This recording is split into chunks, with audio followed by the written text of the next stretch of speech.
I am Justin Michael, and my best advice is to MacGyver your tech stack. Don't avoid it. Learn more about it, dust it off, use it this year, and we'll tell you why. Ooh, MacGyver your tech stack. So is this the Richard Dean Anderson MacGyver, Justin, or is this the latest MacGyver? I'm just curious. Yes, I am 40, which is the new 30, and I grew up watching Airwolf and MacGyver and Knight Rider. Airwolf and Knight Rider. Oh, come on. Okay, so I got to ask, do you remember the show, The Powers of Matthew Starr? Did you ever see that Sunday night, 6 p.m. on NBC? I never saw that one. That's one I missed. It was Louis Gossett Jr.'s hit before he was an Enemy Mine. Oh, I saw Enemy Mine. So yeah. It was right around that time. Yep. So it was a Lou Gossett Jr. flick. So you talked about Airwolf. I love that. But Justin, you call yourself Tony Stark. What the heck, man? You're a Salesborg. How did you get started with that, dude? Because I love your first advice, and we'll talk about that in a sec. But how'd you get that nickname or that handle? Well, what I found is I got called to run the operations for a tech startup. And at this tech startup, we had 100 companies where we did sales development and basically crack the top funnel. And so 3 years ago, I had to figure out how to get sequencers and data and trigger events and personalization at scale working. And I feel like I was a little bit ahead of the curve.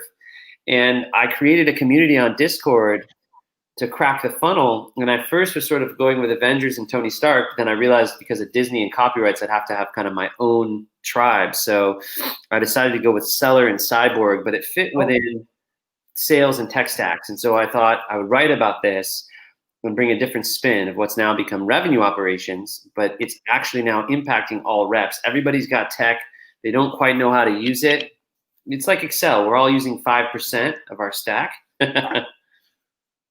Yeah, no, that's so interesting. I agree with you. I do think that we focus so much on having this big stack instead of using the stack that we have really well. I would argue we need email, we need a telephone, we need a CRM or something that has history in it.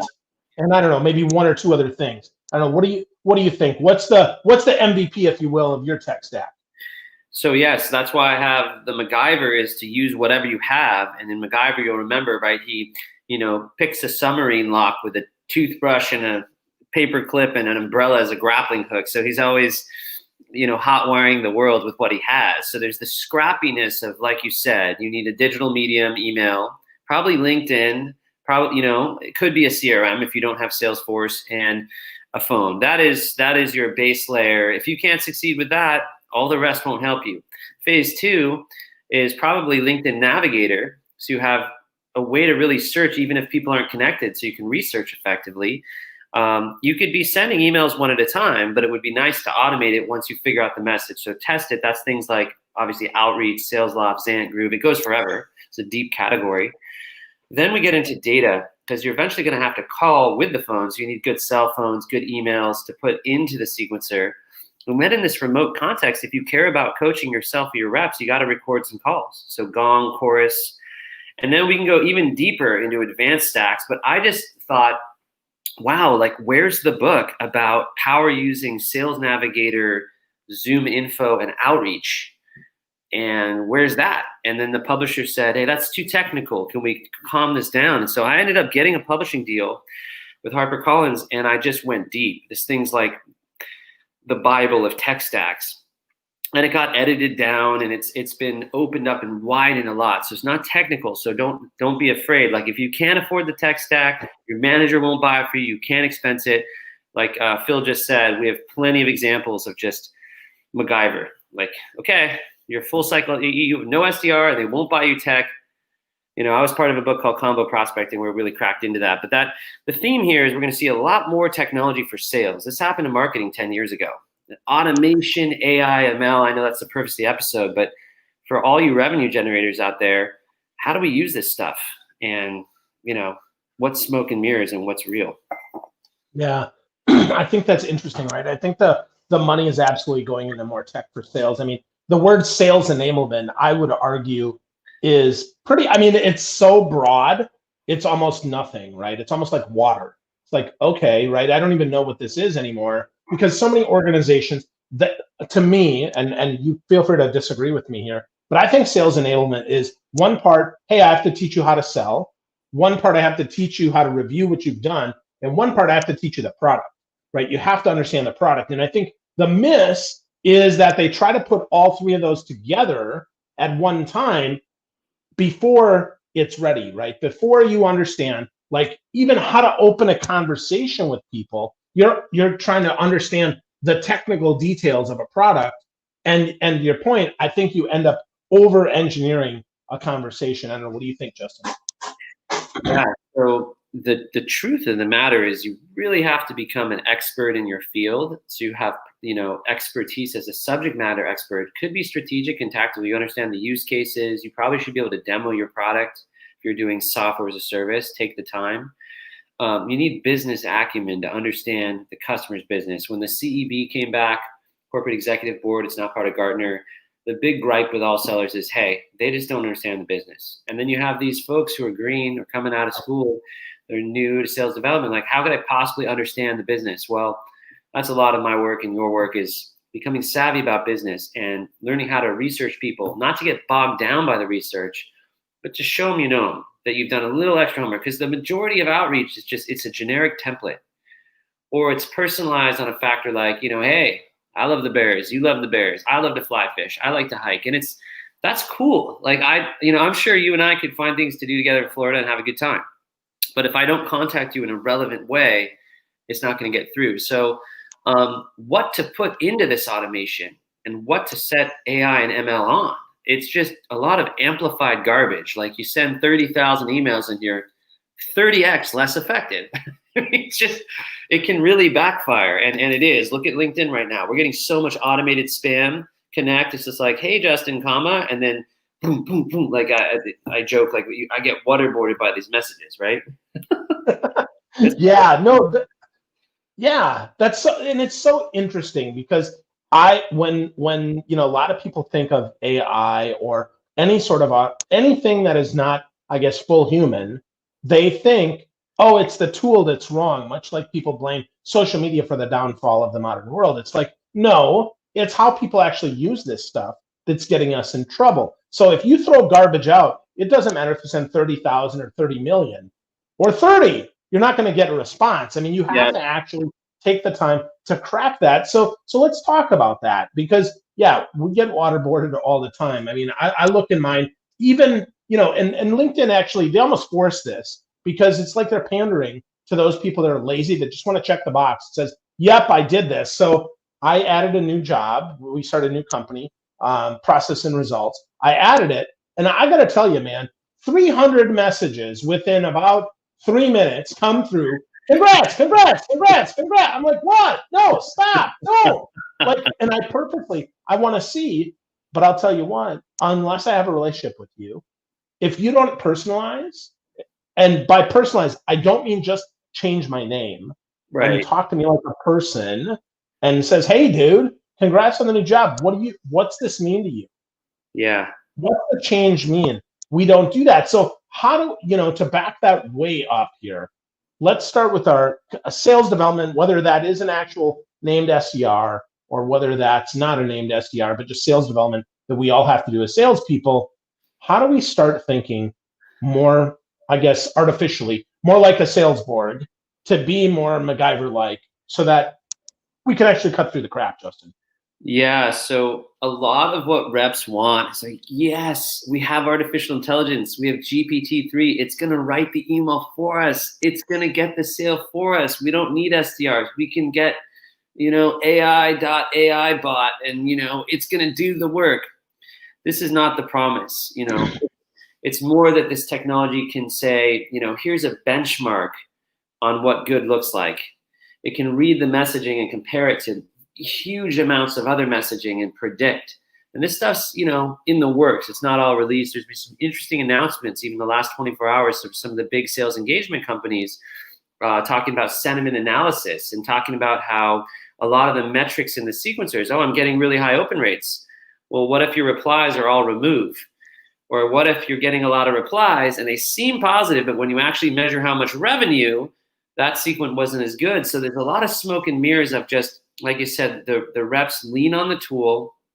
Jill Rowley, I think, said it best years ago, where she said, "A fool with a tool is still a fool." And if you put AI on top of that, you have a scaled, automated, foolish thing. So what is it? My mentor Tony calls it the busy fool syndrome. And I'm a big Pareto person. So step one, go manual. Write one Gmail to Phil. Read his LinkedIn. Go to his Twitter. That's kind of how we connected. I was tweeting. He was tweeting. Engage. Slow down to speed up, right? The old quote, Abe Lincoln has 5 hours to chop down the tree, spend 4 grinding the axe, sharpening it, then 1 whack. I think there's too much of a rush. It's like, yeah, we got sales off outreach. That's great. But before you go mass blast that, think about your ICP, your persona. What type of research would get this person? What problem do you solve? And then you personalize around that, but make sure there's business reason. So I know some of the advances are like listening to calls and talk time and predicting what the call should be like. When I think Neil Rackeman's spin, we're in this amazing moment where we can actually measure how many questions, how often are they open question, because it's transcribing what you're saying. I look at this as like neoclassicism. Basically, like, we can use the machines to make sure quality process and methodology is happening, but we can't use the machines to build a quality process. So it's almost like strip down the tech stacks, go to the whiteboard and look at your funnel. What ad do they click on? What white paper do they download? What does our website say? What do our it's like, this is marketing 101, which is weird from a sales guy. If you don't nail that, then all you're doing really is either amplifying garbage or you're creating confusion, because it's like you're taking something that's complicated and confusing a customer and then just making it like really loud and doing it to a lot of people all at once. And so it creates this giant complicated ball of yarn. And so I help companies sort that out, and it's not easy. And you do also. So I love the name of your company. Thank you. That's what we need. We need to take a great process, first strip down all the tech, define it, and then amplify once we're getting good signal. It's like spot testing on the wall for painters. They try a little paint. Okay, it didn't turn green. It stayed white. Now paint your house. Yeah, totally. I agree with that. So Alexander Lowe makes a really great point here. He says, the science is only good as the art of selling. And I think that's right on, right? I mean, because otherwise, see, I love your point about volume, because so many times we don't add value first. My favorite saying from me is, you got to add value before you add volume. You have to think about, what's the value to my customer?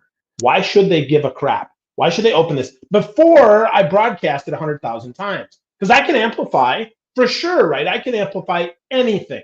I can send you a message. Hey, buddy, I need some help here. If it's crap, A, it's going to wreck my reputation with you. B, it's not going to get results. And C, my ideal customer is going to see that and be like, what's that crap?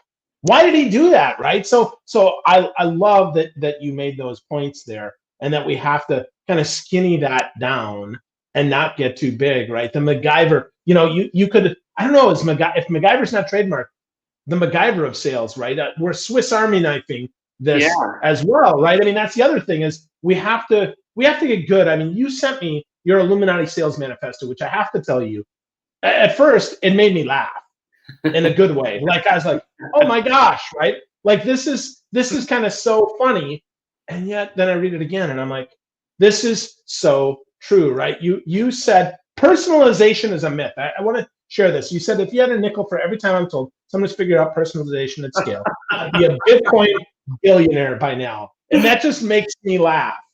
That just makes me laugh, because it's so true, right? It's like networking. I used to talk about how people, they would take 100 business cards, and to personalize at scale, they would run around the entire room naked, just throwing their business cards up. You get attention, and you won't get anybody to want to touch your card, but you distributed 100 cards. True. And so I think that's really, really funny, man, that you say that. So this Illuminati sales manifesto, where did this even come from? Because it made me laugh, man. And then it made me kind of like, oh boy, you're so right on.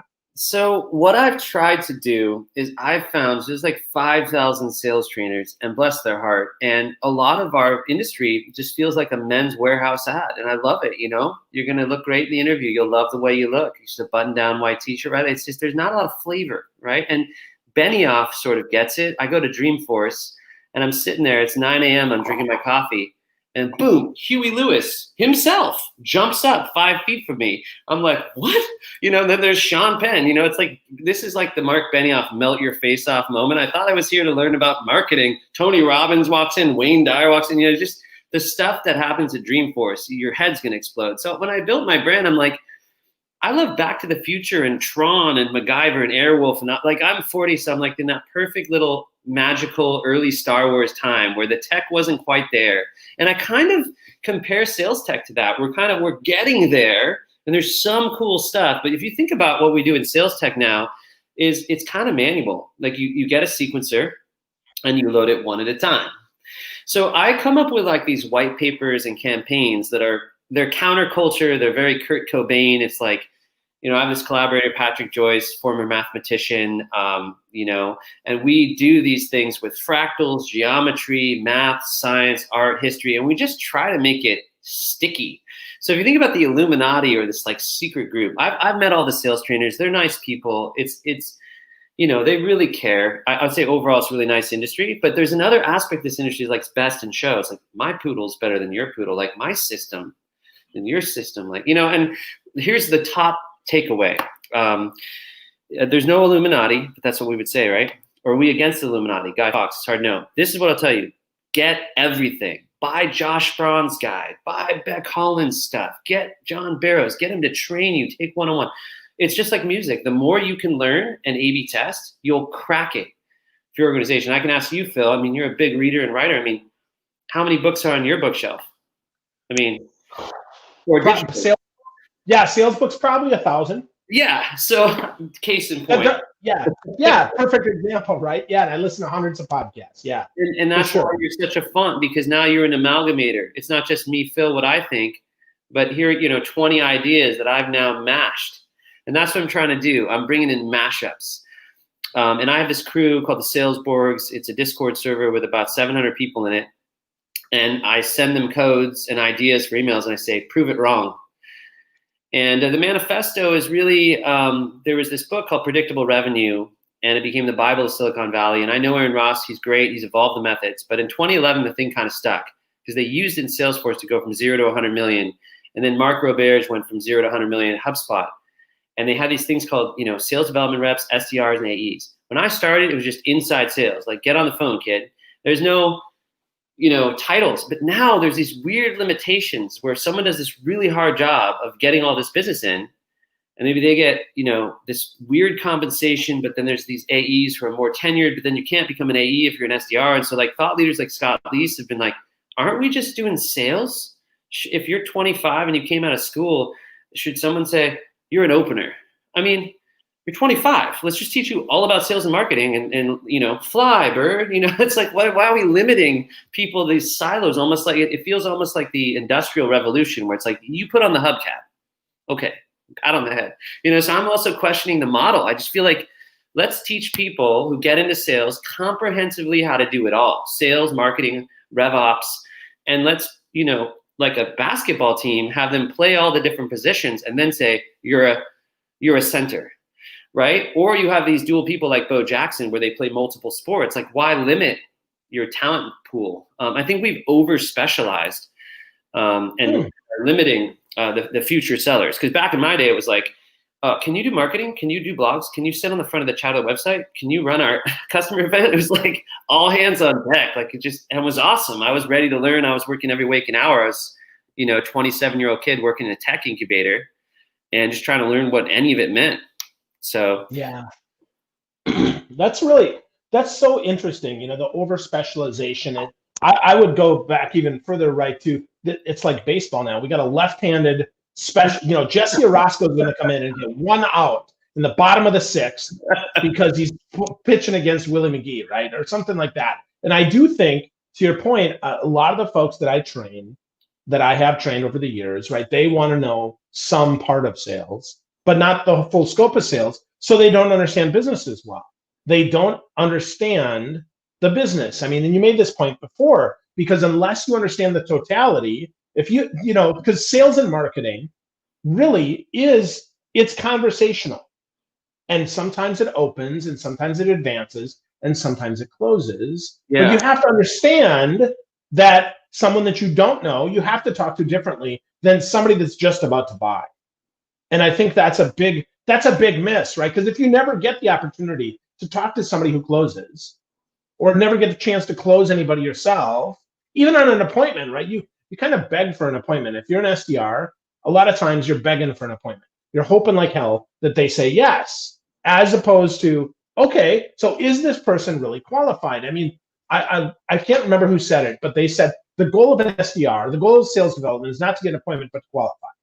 The goal is to get them to a point where they can be 40% of the way through so that they could potentially get a yes. Not that they're fully qualified, right? But 40%. And so when I think about that, right, and I think about, well, you have to understand what that means. You have to understand, what does it mean to be 40%? I mean, I've worked in organizations and trained in organizations, Justin, where they don't even show the full pipeline to the SDR team. They just show them the first 3.5 steps. And then it's like it goes in this black hole. And Yeah. that's when I think that's when sales suffers a lot. So how do we help that? I mean, how do we help? You love to talk about the right part of tech. And by the right part, I mean the part that isn't overwhelming, the part that is skinny down, the small part. So where do they even start, Justin? If you're a new salesperson, you're like, you know what? Screw this. I want to learn the whole thing. Where would you say start? I mean, reading your manifesto might be a good place, but where else? Yeah, question everything. It's like I talked to my 5-year-old daughter, and she's like, "Why is there war?" That's a good question. Like it's like there's a bunch of grown-ups making war. Like maybe the kids understand, right? So like we need to learn from the future generations. One is like, why is there SDR AE industrial complex? Like I talk to these kids, they're awesome, they're smart, precocious. They're like, I gotta be an AE someday. I'm like, start your own company. Become a consultant, build something. I started in SEO and marketing, reading Guy Kawasaki, Seth Godin, Al Reese. So I came out of like David Meerman Scott and Newsjack. Marketing, right? Your world. And Brian Solis, and it goes forever. Chris Brogan, right? The early social media marketing gods who just like killed it and had millions of followers. You did that too. I had a MySpace with 200,000. I would just say that like, don't trust your LinkedIn feed. People that are dominating the LinkedIn feed are great content marketers. Now, if you want to be a content marketer, follow content marketers. Like you're not going to learn to ski from a snowboarder. It's adjacent. Go dust off these books. Mike Bosworth, Solution Selling. Neil Rackham, Spin Selling, Challenger Sale, Challenger Customer. Well, that's based on another 10 other books. Go read a syllabus. Look at, I mean, people say sales has changed. Like those big hardware books, that was 90s selling in the 2000s. It's not like that now. It's social. But here's the problem.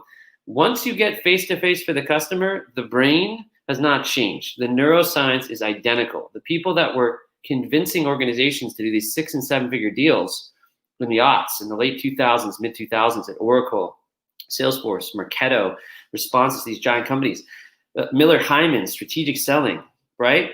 Value selling. I love is Charles H. Green. Go find this book, Advisor. I love Charlie. Yeah, right on. The guys, and it's like there's this ageism in Silicon Valley. Like, oh, the guy's, he's older. I'm like, everyone needs to read a book about becoming a trusted advisor and then take all those recommendations and put them in a sequencer. Like, what is old? It's neoclassical. You got to listen to classical music, then you can play jazz, then you can play hip hop, and then you can play free jazz. The problem is we have this generation going, we're going to play free jazz, or we're gonna they're skipping steps. Yeah, they're skipping steps, man. and if your job is to sit and research and program a sequencer, it's marketing. It becomes sales when you're doing this. You're talking to Phil. He's concerned. He's sharing a bad experience, a fear, an opportunity, something that's inside that's not in the annual report. You have an NDA in place. You know what's really going on here behind the scenes? We're struggling with this product. We have this problem in the P&L. My CFO is concerned about that because then pain is surfaced, and no pain, no sale. So you also have this belief in personalization that, look, this is the internet. You can learn, buyers are 57% through the process. Just research and you're going to know. You're not going to know. No one's putting their dirty laundry in the annual report or telling you the inside politics. So you read like Jim Holden, New Power-Based Selling. It's all about political structures and this Fox and like situational power bases. And maybe this person who's like the CEO's nephew who knows IT is suddenly like the CEO of the problem. And the whole deal is resting on this person that you couldn't find on LinkedIn necessarily. So I'm a huge historian of sales. But by the same token, Scott Leese hit me pretty hard the last 10 years, metaphorically speaking, with like, it's the whole Mike Tyson quote, like everybody has a plan until they get punched in the mouth. So the thing is, you need reps. You want to be good at weightlifting, like pick up weights. Like you want to be good at heli-skiing, go ski a ton, then jump out of the helicopter. So because the contact rates are so low, people are getting really good at cold email and social selling, but they're not doing a lot of FaceTime. So I love technologies like Connect and Sell, Connect Leader, Monster Connect, Orem that give you more contacts. Go fail, talk to a ton of people, just get on the phone. No script, you can build your script, just go and fail and just mess up, get hung up on. Go get in the arena, get in the ring. Because I have like 20,000 hours of cold calls, and the people here who are supporting me from my stuff, sales is an action word and it's a sport. And you need more Zoom calls. You need 3, 4, 5 demos a week. When I used to do onsite fly San Francisco, my best day ever is I had 35 meetings in 2 days in the lobby of a hotel. And I did it with hashtags. I followed the hashtag for the event, started lighting up for this data company, and I pinged everyone on the hashtag and I said, I'm going to be in the lobby tomorrow. I want to grab a meeting.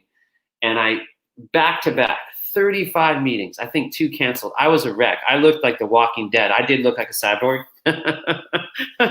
And one of the people I met with actually was the founder of Career Builder. It was super cool. I sat down in this meeting with somebody who had just built Career Builder. That's how cool the action of uniting social media, digital with the human. So the big thing about me being a cyborg and having the robot, the great irony is I'm really going for human to human. That's the thing. I'm really trying to use the tech so the tech can fall away and you can have more quality conversations. Then what do you do when you talk to humans? And then that's where you got to look to the old school, right? Get training from someone like you, Phil, who looked at all this stuff and says, well, how do you persuade? How do you actively listen? How, basic questioning tactics. For example, Neil Rackham spent $1 million, like 90s millions, it's probably a lot more money, researching, and he figures out that the best sellers, they ask this second order of questions, these implication, need, payoff questions. Well, reps nowadays are trained to show a deck. Here's your deck, here are your 6 slides, talk track, and then show a demo. There's nowhere in the process where they're asking open questions. Oh, you're using the competitor? Customer service is bad. Yeah, our customer service is great. Here is slide 2. We're spoon-feeding answers. We're not saying, well, how does that change your business if you fix customer service? Oh, well, right now, we file a ticket. It's answered in Australia. I have to wait a day so that all these other customers churn. And because our customers are churning, our margins are down. We can't hire. We have to close the office in Detroit. All that pain is under the surface, and you're selling on these top features. We know this from different eras, but I think this is the sort of the counsel and apprenticeship and advisory. The generations that came before have to work with the new generations to take the deeper elements of strategic sales and transpose them over automation. Wow. That's so right on with what I'm seeing as well. It's so interesting because tech for tech's sake is no good. Tech for tech's sake is just tech. I mean, I think about my smartphone, right? And somebody said last night, I was doing some coaching late last night, and somebody says, wow, dude, you got a lot of apps. I do, I test them, but I use about 15. Right? I use about 15. It's not that I'm not testing. I mean, part of my magic is that I absolutely test and test and test. But yeah, when I'm sharing that, well, okay, I'm sharing the best ones in there. So that's interesting. So Alexander Lowe says, so the new generation, right, that don't communicate how we did back in the day, they're all digital and not in person. How do you overcome that? I think that's a great question. I'd love to hear your thoughts, Justin. I'm going to leave that up on the screen for you here. It's really ironic doing these shows. I talk so much and get the caffeine going, but really it's all about listening. Alex is a friend of mine. Everyone follow Alexander Lowe. Is a maven with all these digital media and transformation in the enterprise. Friend of mine in the UK. Hope to get over to England once they open the world back up and we're all cured. As a word, here's the thing. One of the big realizations in my work is we do have TikTok, Snap, Facebook Messenger, text, iMessenger, right? FaceTime. Every medium is short, but we do these emails, which are like marketing emails, which are 3 paragraphs. So I think, Alex, it's the same thing. It's how do you train people on the deeper areas of influence, like Robert Cialdini, persuasion. Here's reciprocity, social proof, congruence, elements of neuroscience, elements of persuasion, elements of game theory, negotiation, strategic, and then use the medium that way. So I can have a chat interaction. I've had actually many deep conversations with Alex where we're talking on WhatsApp, but that could just as well be a phone call. I'm listening, he's sharing links, he's backing it up. What do you think of this? We're debating, we're proving different things. And so it's communication, getting great at understanding the human. And that's why emojis are really important when you're coaching teams remotely on Slack, because there's so many overtones. If you're delivering something that could be misconstrued as negative and you put a little wink or a smile, you can, deliver it soft, you can soften it. Inflection is really powerful. Visual imagery is coming at 60,000 times. I read the study. I was CEO of Connect and Sell. One phone conversation is worth like 261 emails.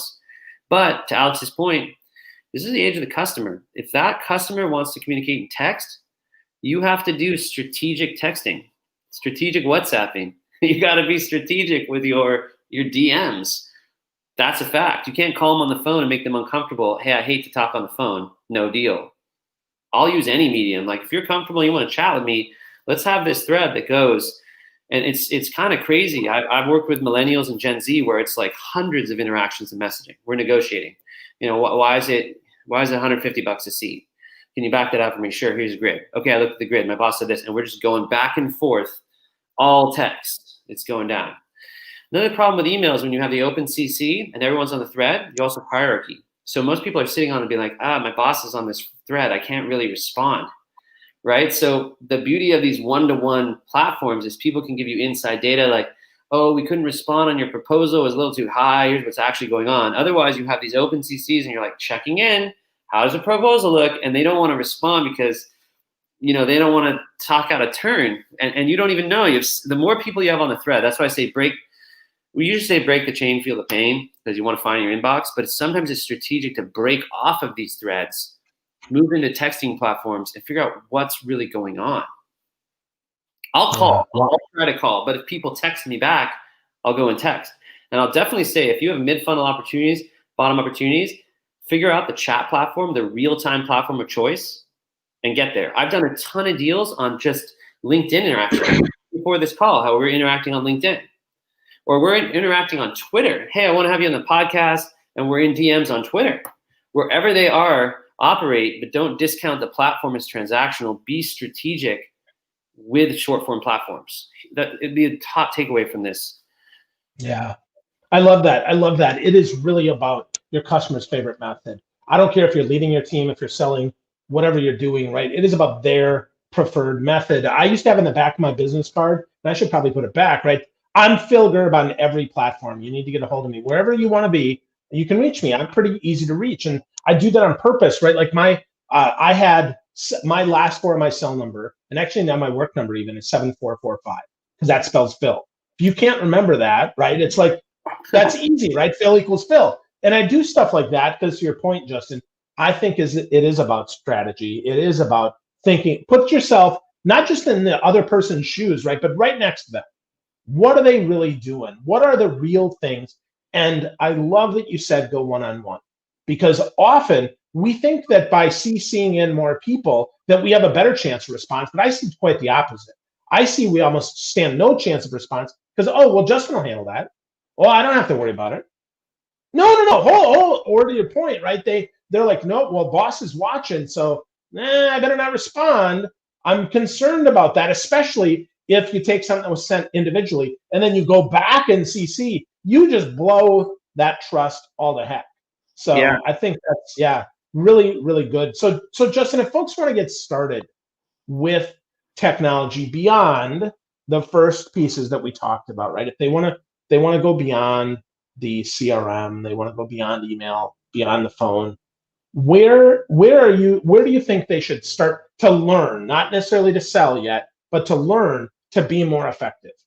Well, I thought about this because I was writing this book, and it wasn't going to come out till summer, till June of, gosh, I forget what month and year I am, even in this COVID stuff. So June of next. December of 2020. Yeah. Yeah. So I have this thing coming out, and it was my realization that there's going to be M&A. These big companies are going to get acquired, right? We just saw Slack go to Salesforce. This is the type of stuff I predict in the book. Shocking, right? But in many ways, Slack's the future of B2B email because it's controlled and it's curated. And we talk about that. You can't almost learn in school or learn right now as a salesperson the skill that you'll need in 5 years. You can have the will, but not the skill. There is going to be a data science component, more code, more tech heavy, and it's achievable because a lot of the platforms are WYSIWYG. What you see is what you get. Similar to Salesforce Marketing Cloud, it's all these template interfaces. And what I mean by this is people have IQ and they're smart and they work on IQ can be changed. EQ has been huge. Empathy, right? This is what happened. It it became a problem. Like, I hope you're doing well or staying safe in COVID is an empathy approach. And it's like a false approach because it got overused. The third element is TQ, technology quotient. And that means that if you use Photoshop or Pro Tools, or you use Final Cut Pro, or you spend time in InDesign, or all your podcasting interfaces, the more you use the UI and the UX interfaces, the better you get. You know where all the buttons are, you know all the features, you know all the settings. It's the same with Outreach, SalesLoft, Grooves, and they have little universities you can use for free. So one, it's like Excel. Like if I just take a couple YouTube courses on Excel, I'm gonna be savvier than the next person. It's a willingness to be a little less technology avoidant and know that you have a TQ. And trust me, like, my mom is awesome, but when she first got on Facebook, she thought every update in the feed she needed to respond to. Can you imagine? Like, it was all a personal message. So this is like, whether it's high or low TQ, and now it's ironic because our parents' generations are the power users of Facebook, but in the beginning, they wouldn't even use the thing. It's like, and the reason it died in a way is like, cool kids aren't going to a nightclub where their parents are, right? That's problematic, but it highlights the TQ issue. As a seller, if you avoid the platforms, other people won't. And then who's going to get hired? You understand sales ops and you're a power user of Outreach or SalesLoft? Or, yeah, I don't believe in that. So maybe you have a cool boss who's like, yeah, we're going old school. We want phone. But, you want to swim upstream or downstream. So I would just say, become a student of your technology quotient. Take courses, learn about the UIs, open up the instruction manual. There's some great stuff on Sales Navigator from Alex Lowe, from Gabe Villamazar, from people just putting up these awesome webinars. That's why I love Beck Collins stuff. Flip the script if you want to learn how to do email sequences. I have a course. Josh Braun has a course. Aaron Ross does webinars. I mean, it goes forever. There's marketing leaders like David Gerhardt who have a Patreon. Scott Dorsey. So I'm open source. I promote everybody else's stuff. Why? Because I want people to say, I know Justin Michael, so I'm getting better. Oh, is he teaching you? Yes, but he's giving you resources to everyone else. Like, I'll promote Phil, I'll promote Alex. Like, I don't control the world's information. This is the other really big thing. Give it away now. Like, give all your stuff for free, and then you'll get consulting. That's the secret to modern consulting. Don't gate the people.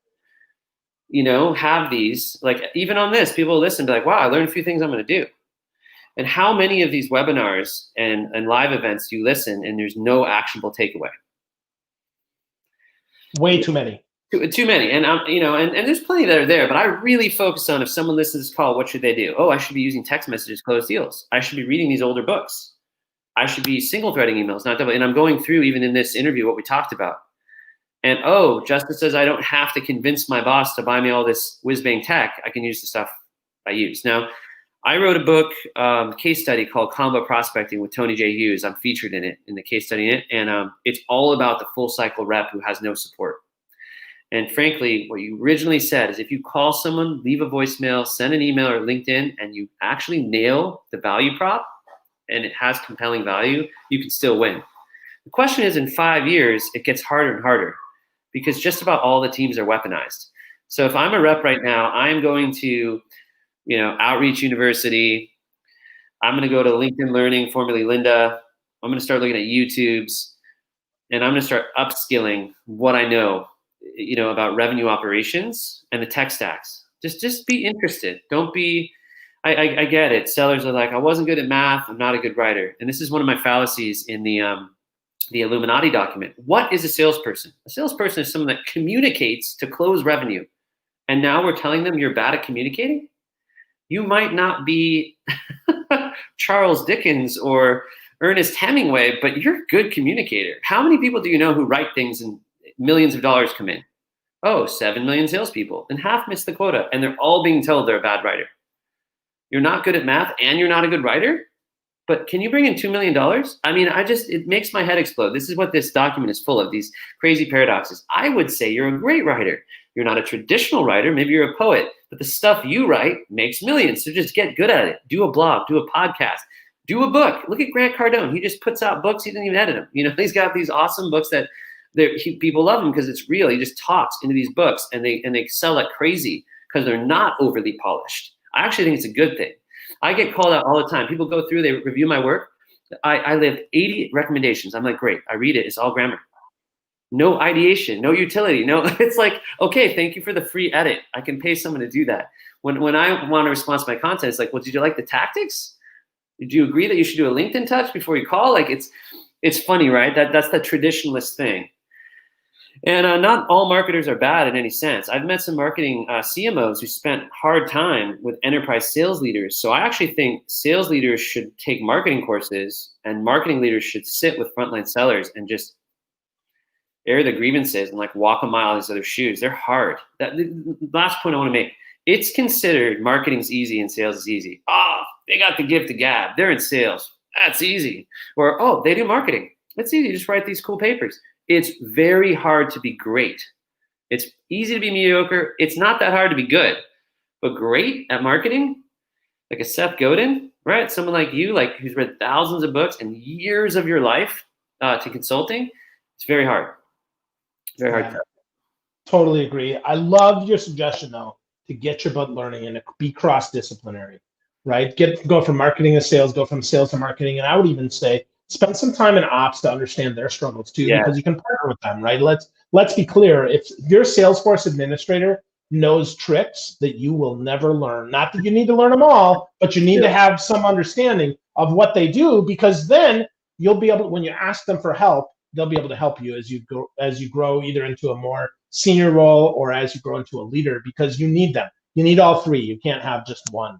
So I think that's good. You dropped so much really great stuff today, Justin. I'm seriously, man, I'm really grateful for all you shared. But if somebody wants the best way to talk to you, not that, oh, find me everywhere, because you have a kind of a common name, unfortunately, it's Justin Michael. If you're Phil Gerbishak, you could probably find me, but where would you like me to send people? Where would you like people to go to spend some time with? So I have something called Salesborgs.ai. It's like seller and cyborg. If you follow me on Twitter, it's Tony Stark 2020s. I'm on, LinkedIn, Justin Michael, you can find me because I have a robot on my face, so it's easy to find me. And if you DM me, I will respond. I get called out I'm not going to name the dark gurus, but no matter how successful or well-known I get, I still respond to every message. If someone reaches out to me and they can't afford to do something with me, like they're in between jobs and they're hurting, I'll give them a guide. I'll make a recommendation. I'm a bleeding heart in a sense, because I remember when I was just unknown, had nothing, and I'd approach some of these big people, and there's some VA would get back to me, or it's weird, this small cottage industry and there's handlers. That's not the case. I've contacted Chris Voss, he responds. Jocko Willink, he responds. I talked to Josh Braun, Aaron Ross. These folks are open. They're they want, there's not this hierarchy thing. So if you ping me and you need something and I can help you, I'll help you get a job, help you get a guy. We're in a weird time right now. It's chaos in the world. So I love helping people and giving some time away here and there. And then I've got a lot of resources. Just Justin Michael on LinkedIn is probably the easiest. Awesome. I love that. I love your Salesborgs. I just got started in your Discord group last night. So I'm going to observe. I like to listen before I talk. So I got involved in that. I've read a lot of your stuff, and I always appreciate the insight that you bring, even though I don't always comment, Justin. I hope you know, man. I am listening. I am learning, and I am grateful, man. So thank you for you, and thanks Thanks, for spending Bill. some time with us today, man. It's Really an good honor to stuff. be on the show. Thanks. Thank you, man. Appreciate it.